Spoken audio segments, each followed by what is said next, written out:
Olá, boa tarde, sejam todos muito bem-vindos a mais uma edição do Redação Hit. A partir de agora você acompanha as principais reportagens da semana. Vamos juntos! E olha só, aquela sonhada reforma da casa já pode se tornar realidade. Um programa do governo federal que começou a valer está oferecendo crédito com juros mais baixos para quem quer fazer pequenas obras. O programa Reforma Casa Brasil oferece crédito para quem quer fazer melhorias em casa. O financiamento é feito de forma digital por meio do site ou do aplicativo da Caixa Econômica Federal. Ao todo, estão sendo oferecidos 40 bilhões de reais em crédito, com juros de até 1,95% ao mês e condições adaptadas às diferentes faixas de renda familiar. As famílias podem financiar valores a partir de R$ 5.000 para reformas, com prazo de pagamento de até 5 anos e valor das parcelas limitado a 25% da renda familiar. A taxa de juros varia conforme a renda. Para famílias que recebem até R$ 3.200, os juros devem ser de 1,17%. Já quem ganha entre de R$ 3.200 e R$ 9.600 vai poder financiar até R$ 30.000 e a taxa de juros será de 1,95% ao mês, com prazo máximo de 60 meses.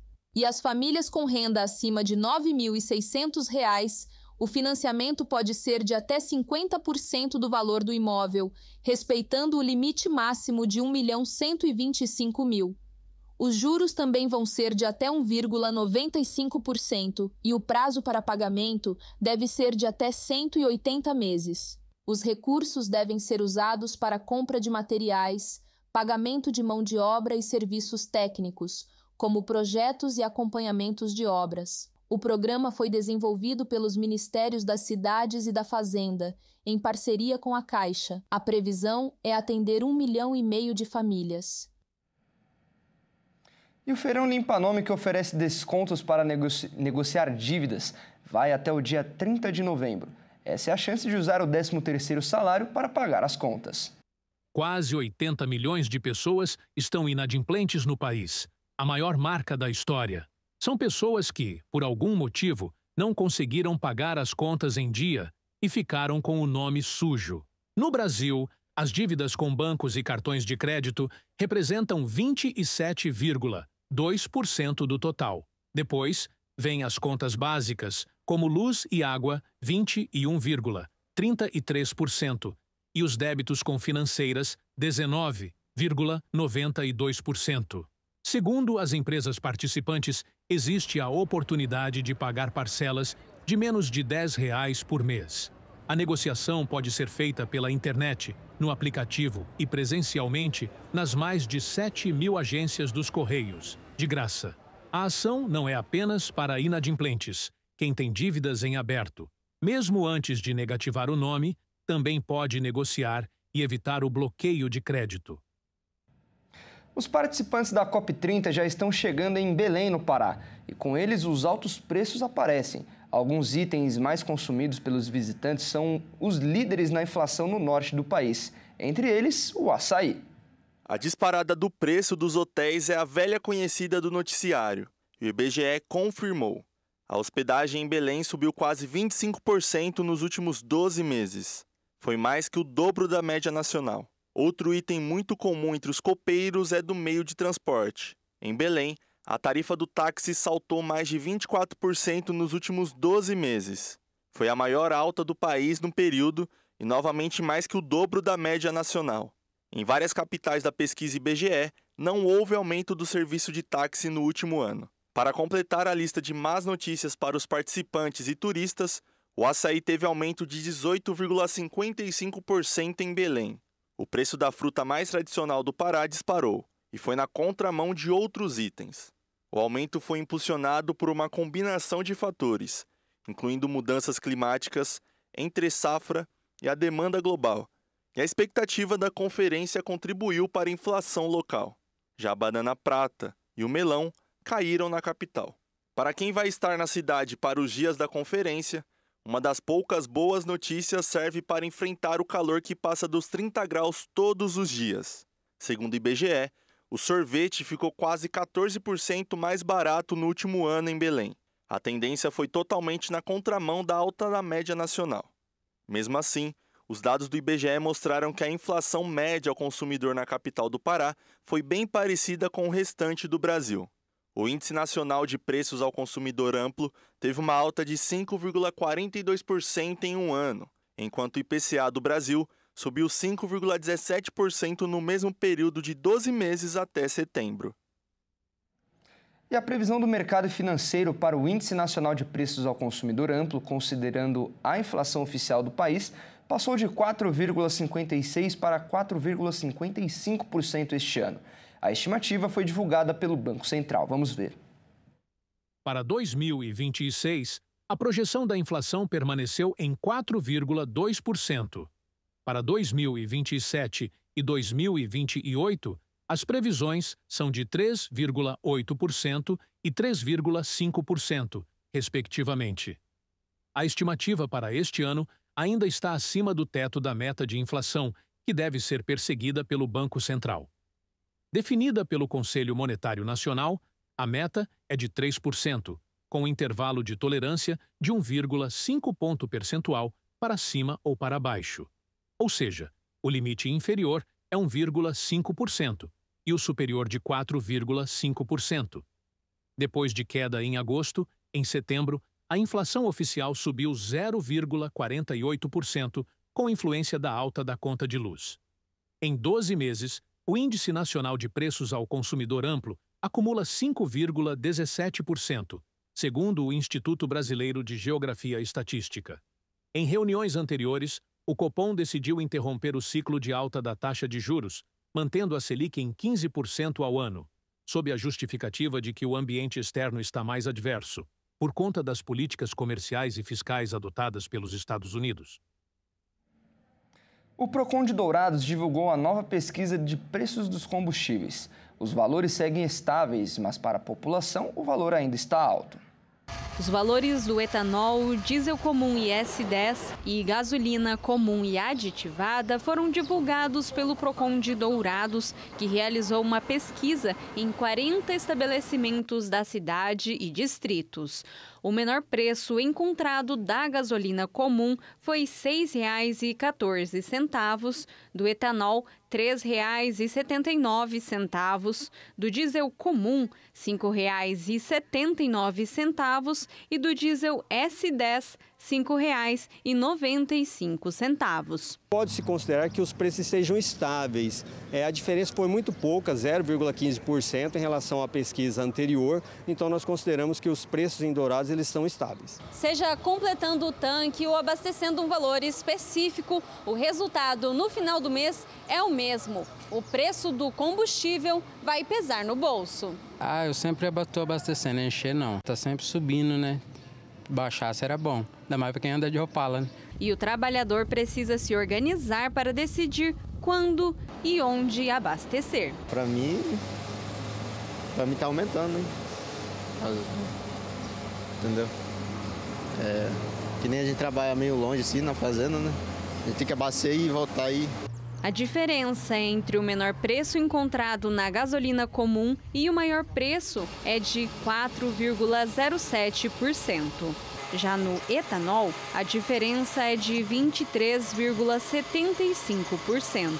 No diesel comum, 15,54% e no diesel S10, a diferença entre o menor e o maior preço é de 14,12%. Para quem percorre longas distâncias e abastece em diferentes postos de combustíveis, é fácil perceber a diferença. Varia muito de posto para posto. A gente encontra variações aí em torno de 20, 30 até 40 centavos por litro. Isso qualquer diesel, S10 ou comum, né? O S500.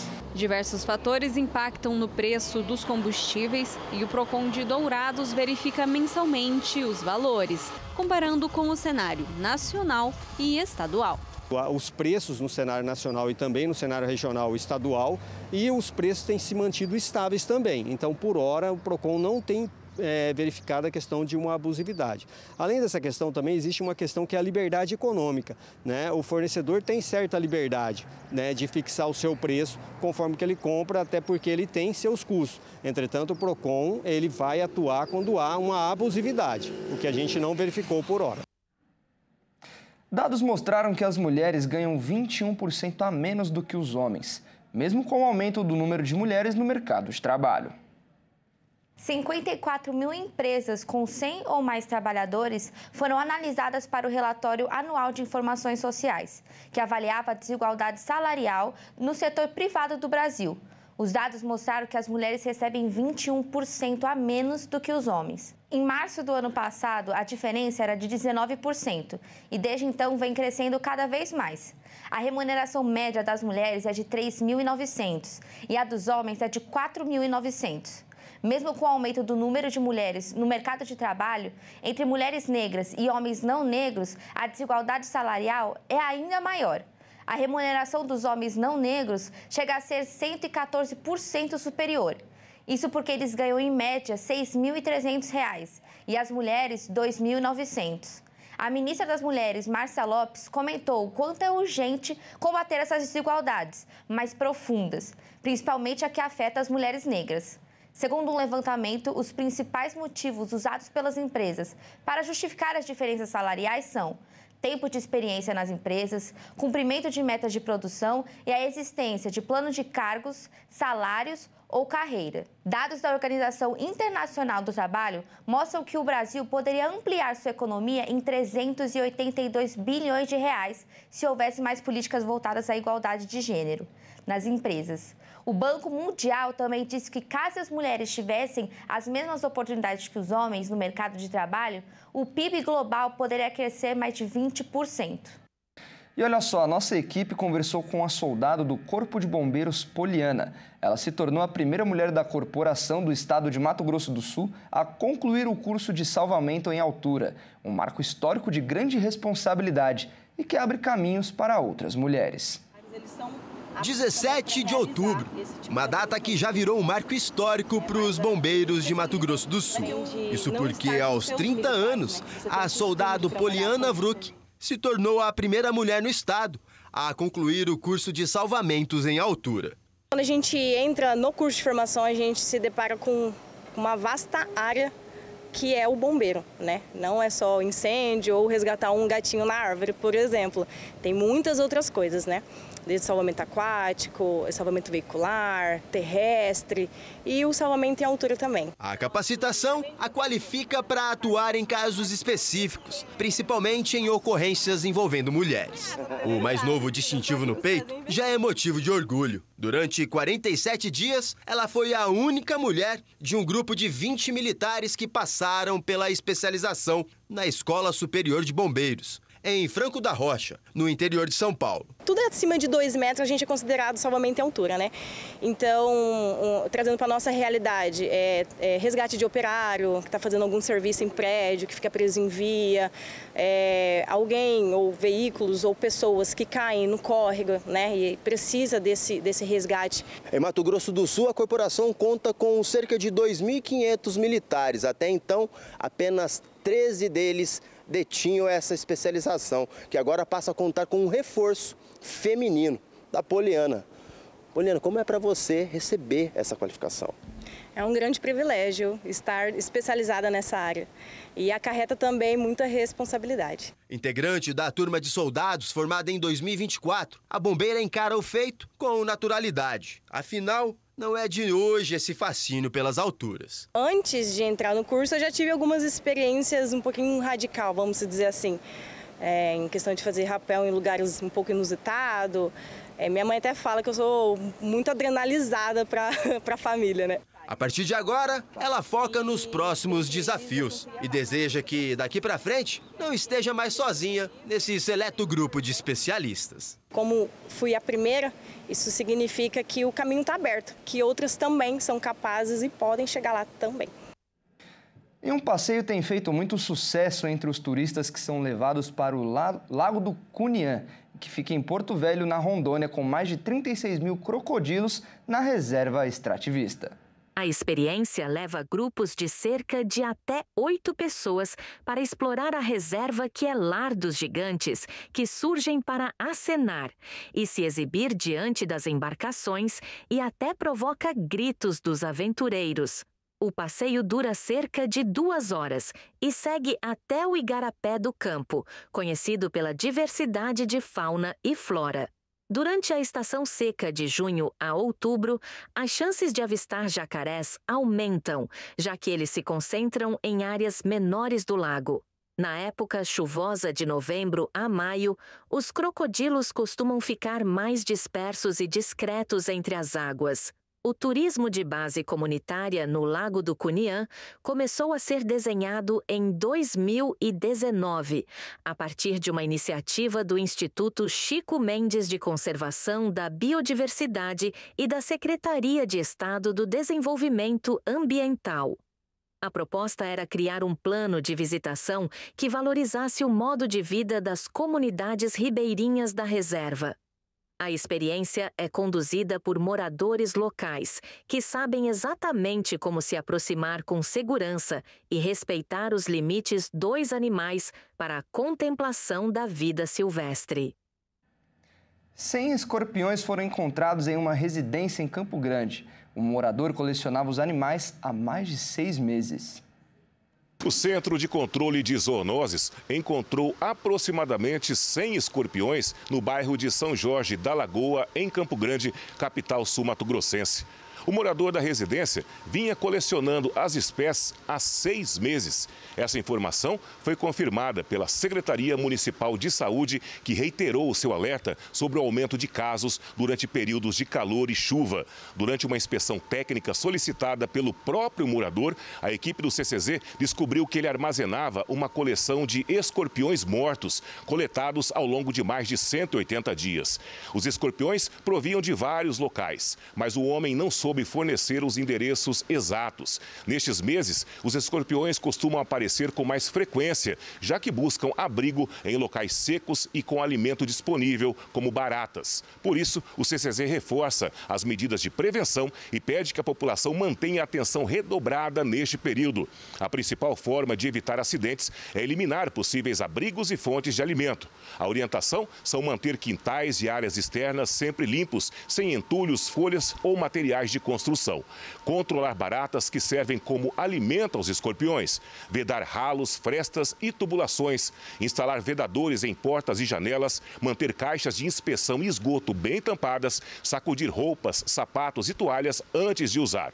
O Ministério da Saúde não recomenda o uso de inseticida, pois o produto pode desalojar os escorpiões e aumentar o risco de picadas. O controle deve ser feito por meio da limpeza e da eliminação de abrigos. Em caso de picada, o morador deve procurar imediatamente uma unidade de saúde e, se possível, levar o animal vivo ou morto ou uma foto para auxiliar na identificação da espécie.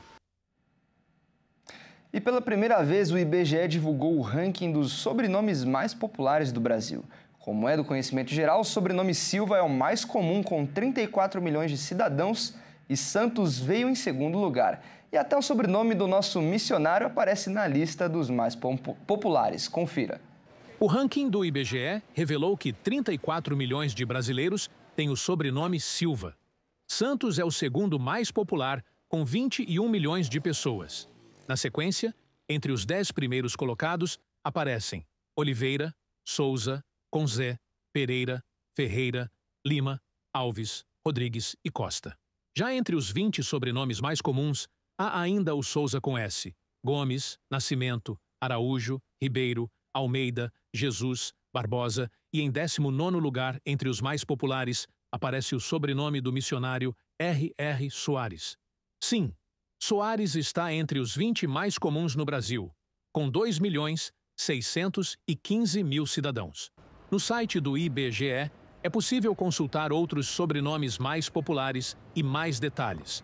Os dados foram coletados no censo 2022 e permitem saber também quais são os nomes mais comuns.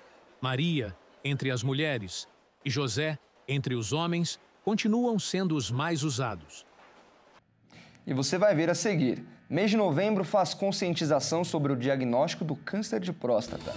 E ainda, Idosa com cadeira de rodas motorizada é flagrada no trânsito do Rio de Janeiro. Nós voltamos já.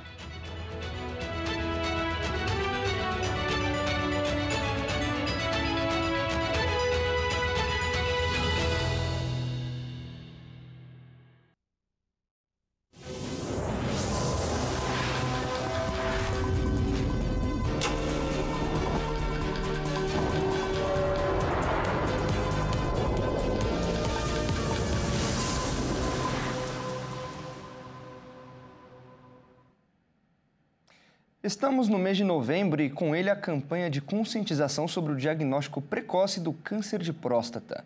O maior desafio ainda continua sendo o preconceito em relação aos exames. Silencioso, o câncer de próstata avança, muitas vezes sem dar sinais. É por isso que os exames devem ser prioridades. No Brasil, milhares de homens recebem esse diagnóstico todos os anos e muitos deles descobrem a doença já em estágio avançado, quando o tratamento é mais difícil e as chances de cura diminuem. De acordo com o INCA, o Instituto Nacional de Câncer, são esperados mais de 70 mil novos casos por ano no país. A idade é um dos principais fatores de risco. Homens a partir dos 50 anos ou 45, no caso daqueles com histórico familiar da doença, devem realizar os exames preventivos regularmente. Os homens que têm histórico na família, principalmente pai, irmãos, tios, com história de câncer de próstata, a recomendação é que eles façam o exame um pouco mais cedo, em torno de 40 anos. Mas a boa notícia é que o diagnóstico precoce salva vidas. Quando o câncer é detectado no início, as chances de cura ultrapassam 90%. Por isso, os médicos reforçam. Fazer os exames preventivos é um gesto simples, rápido e que pode mudar o destino de uma família inteira. É importante, na consulta, o urologista sempre orienta que o exame físico e o toque retal, eles são indispensáveis, tá? Porque às vezes acontece de ter exame de sangue, o PSA normal, e na hora que a gente faz o toque retal, a gente identifica uma área suspeita para câncer. Então é importante sempre ter os dois exames, o exame físico, dentro do exame físico o toque retal, e os exames laboratoriais, principal é o PSA. O objetivo desses exames preventivos não é nem examinar um homem sintomático, tá? Porque o câncer de próstata, ele quando está na fase inicial, geralmente não causa nenhum sintoma. Tá? Então por isso que tem que ter a busca ativa em relação à doença. Tá? Quando esse câncer está avançado, e aí o homem pode ter realmente alteração na força do jato urinário, e numa situação mais extrema, quando já tem metástase para outras regiões, principalmente ósseas, o homem começa a ter muita dor na região dos ossos. Os tratamentos variam conforme o estágio da doença e as condições de saúde do paciente. Nos casos iniciais, é possível adotar a vigilância ativa, com acompanhamento médico constante. Em fases iniciais, o câncer de próstata é tratado ou por cirurgia, inclusive hoje tem a cirurgia robótica, as cirurgias por vídeo, que são menos invasivas, ou a radioterapia, que é uma aplicação que se faz na região pélvica da próstata. Em casos mais avançados, em que já há metástases, a gente usa o bloqueio hormonal, onde se faz o bloqueio da testosterona, ou quimioterapia em casos que também mais avançados, que já existem metástases. Ou seja, quando já se espalhou, muitas das vezes a gente precisa fazer esse bloqueio hormonal da testosterona, que é, entre aspas, aí, o alimento do câncer de próstata. Então, existem alguns casos que é feita a orquiectomia, que é a retirada dos dois testículos, que são órgãos que produzem a testosterona. Então, você retira os dois testículos, seja cirurgicamente ou, como eu falei, por bloqueio hormonal. E isso leva, obviamente, a alguns efeitos indesejáveis, colateral, porque a pessoa fica um pouco mais astênica, desanimada, mas por isso a gente fala, se detectar antes, você não precisa passar por essa situação.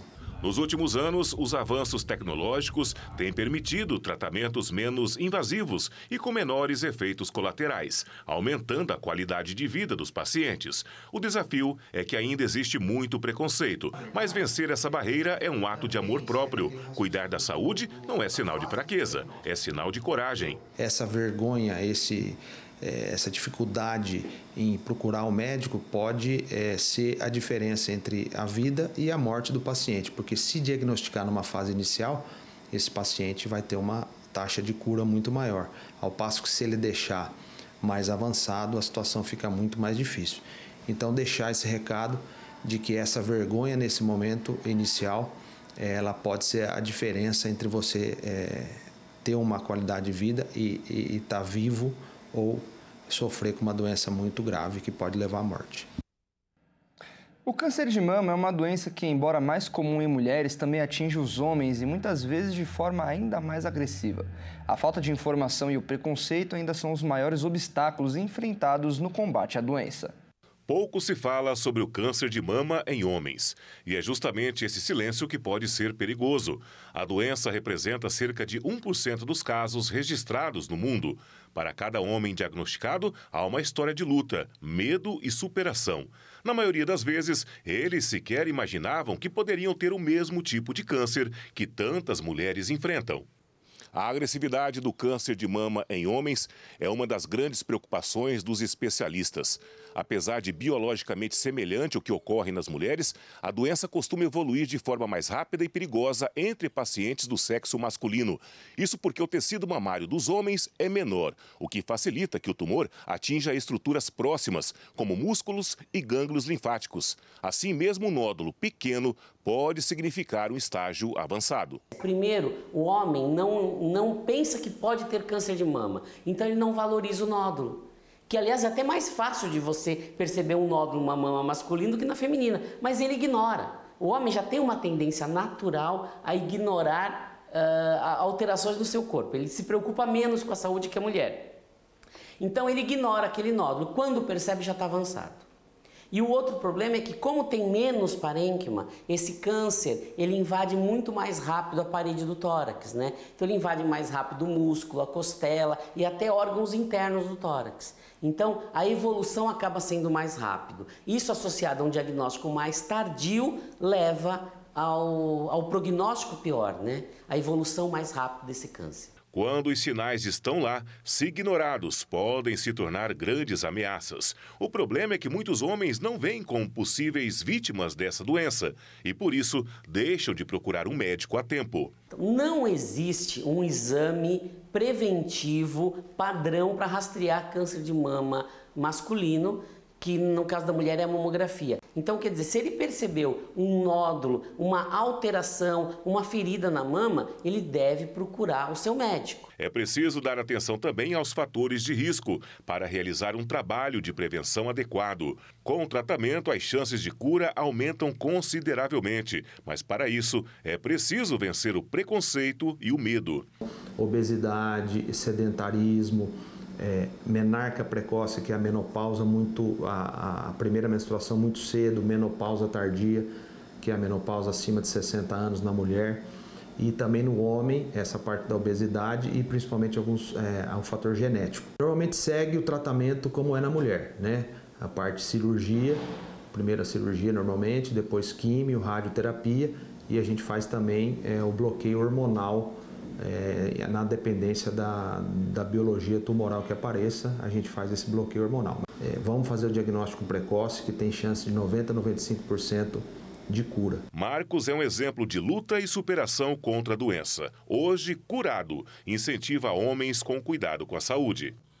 Eu, em 2010, fui acometido por essa doença. Os primeiros sintomas que eu senti foi um nódulo no meu peito. E aí essa doença ela foi se agravando. O tumor, apesar de maligno, ele não era de uma forma muito agressiva. Graças a Deus, ele não tive metástase. Então é importante a conscientização da população masculina que deve procurar ajuda aos primeiros sintomas. Que um diagnóstico de câncer não é uma sentença de morte. Que existe cura para essa doença, que só depende de você procurar ajuda e que o tratamento hoje é bem eficaz. Eu estou aqui como um exemplo de que tem cura, de que a doença pode ser controlada e que você tem uma chance de sobreviver. Campanhas como o Outubro Rosa têm ampliado o olhar da sociedade, lembrando que o câncer de mama não tem gênero. A mensagem é clara: cuidar da saúde não é sinal de fraqueza, é um ato de coragem. 3 em cada 4 brasileiros dizem já ter vivenciado as consequências diretas de algum evento climático extremo, como queimadas, enchentes, tempestades ou ondas de calor. Pessoas expostas a um desastre climático têm risco de desenvolver problemas de saúde mental. Vamos conferir. O impacto das mudanças climáticas já não é sentido apenas no meio ambiente, mas também na saúde mental dos brasileiros. Uma pesquisa do Instituto Cactus, em parceria com a Intrastel, revelou que 42% da população afirma ter sofrido algum tipo de abalo emocional relacionado às transformações do clima. Além disso, 74,3% dizem já ter vivenciado diretamente situações como enchentes, queimadas, tempestades e ondas de calor. O estudo, que faz parte do Panorama da Saúde Mental 2025, ouviu 10 mil pessoas com mais de 16 anos em todo o país. Entre os entrevistados, mais da metade relatou sentir nervosismo e preocupação intensa ao pensar nos riscos das mudanças climáticas, sintomas conhecidos como ecoansiedade. Essa sensação de angústia e impotência diante de uma ameaça ambiental crescente tem se tornado cada vez mais comum. Embora não seja classificada como uma doença, a ecoansiedade é reconhecida por profissionais da saúde mental como um reflexo direto da percepção de insegurança diante da crise climática. Muitos brasileiros relatam dificuldades para dormir, trabalhar ou manter relações sociais devido ao medo de eventos extremos e das suas consequências. Segundo especialistas, o sentimento de vulnerabilidade é agravado por falta de ações efetivas de mitigação e adaptação. O levantamento também mostra que as mulheres são as mais afetadas. Quase metade afirma a preocupação diária com as mudanças climáticas e com a responsabilidade de proteger o planeta para as próximas gerações. Para os pesquisadores, essa sobrecarga emocional está ligada ao papel social das cuidadoras e à preocupação com o futuro dos filhos, o que amplia os efeitos psicológicos da crise ambiental. O mau uso de medicamentos é perigoso para a saúde. Muitas vezes as pessoas têm aquela famosa farmacinha em casa, que é uma caixinha com um antitérmico, um antialérgico e até mesmo alguns analgésicos.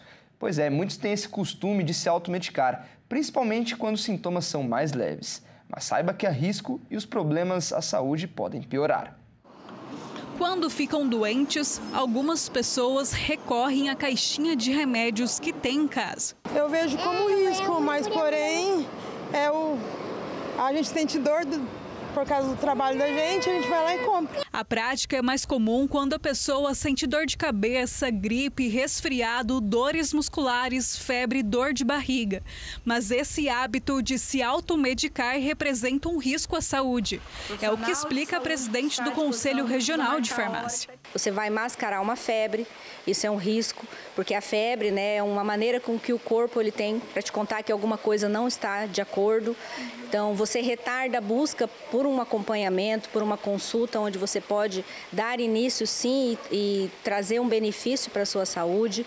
Essa automedicação, essa indicação por pessoas leigas, ou você ir numa drogaria e comprar o medicamento por conta, também faz com que esse medicamento vai ficar armazenado de forma irregular na sua casa. Muita gente procura ainda um profissional de saúde antes de tomar qualquer remédio. Para não dar nenhum tipo de efeito colateral, né, ou causar algum dano à saúde, a gente prefere não estar arriscando, né, mas sim procurando ali o médico mesmo, né. O automedicamento, ele é prejudicial, pode ser até mortal, até fatal, né? Então deve ser evitado ao máximo.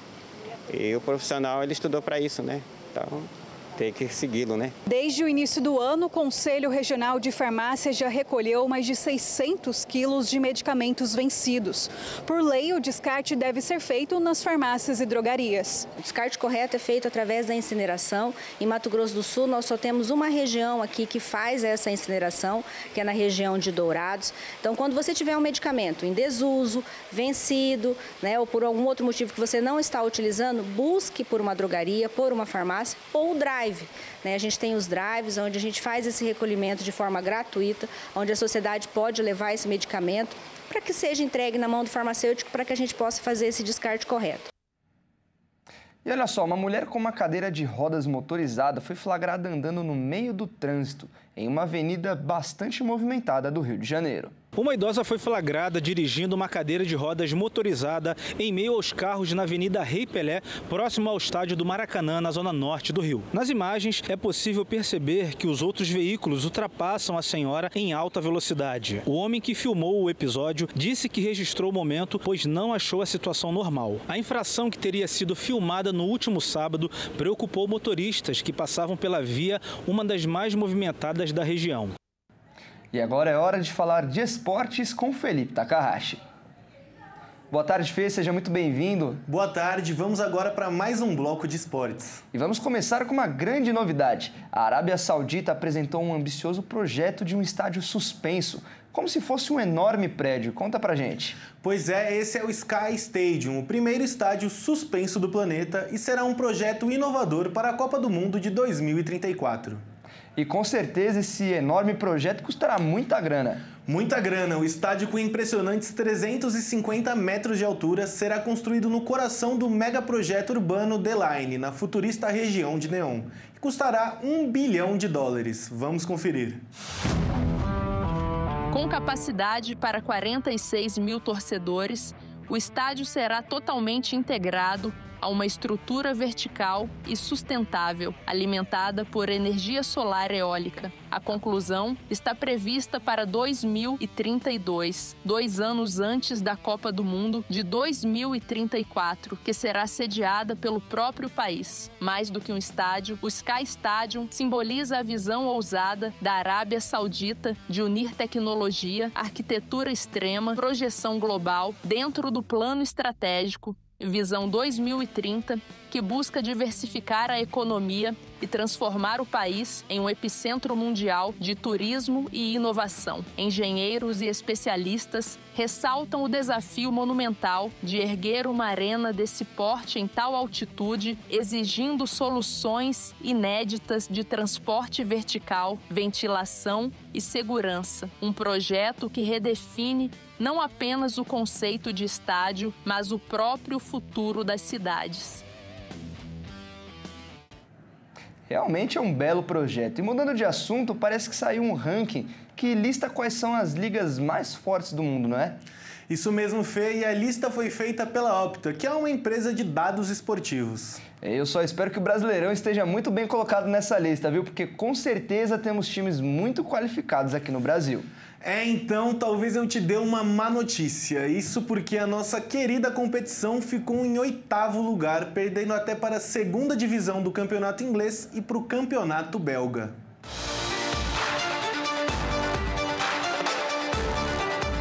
O novo ranking da Opta elencou as ligas mais fortes do mundo. Os critérios utilizados consideram o desempenho das principais equipes de cada país e estimam uma média que pode chegar até 100 pontos. O Brasileirão soma 77,9 pontos no levantamento e aparece apenas na 8ª posição da lista. Confira as ligas acima da divisão de elite do Brasil. Na primeira posição vem a Premier League, principal campeonato da Inglaterra. Em seguida, vem a La Liga, primeira divisão da Espanha. Depois, vem a Série A, divisão de elite da Itália, seguida da Bundesliga da Alemanha. Depois, a Ligue 1, primeira divisão da França. Em seguida, a Championship, segunda divisão da Inglaterra. Logo após, a Jupiler Pro League, principal campeonato da Bélgica. E só após, vem o Brasileirão.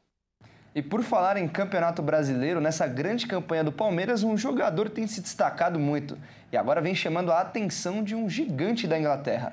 Exatamente, e esse jogador é o atacante Vitor Roque, também conhecido como Tigrinho, que desde que chegou ao Verdão se tornou um dos principais jogadores do Brasil. E agora é alvo do Manchester United da Inglaterra. As atuações consistentes de Vitor Roque com a camisa do Palmeiras, sob o comando de Abel Ferreira, voltaram a chamar a atenção de grandes clubes europeus. O atacante, de apenas 20 anos, recuperou o protagonismo após passagens discretas por Barcelona e Betis e já é considerado um dos nomes mais cobiçados do mercado. Segundo o portal Fichajes, o Manchester United estaria disposto a investir 50 milhões de euros, cerca de mais de 300 milhões de reais na contratação do brasileiro. O técnico do Manchester United, Rubem Amorim, já havia tentado levá-lo para Portugal em agosto de 2024, quando treinava a equipe do Sporting. O negócio, porém, não se concretizou e Vitor Roque acabou indo ao Real Betis. Em fevereiro deste ano, o Palmeiras desembolsou mais de 155 milhões de reais para contratá-lo em definitivo. Além dos 17 gols e 5 assistências, o camisa 9 vem se destacando pelo Alviverde Paulista, tanto pela participação ativa na construção ofensiva da equipe, como pela movimentação inteligente dentro de campo.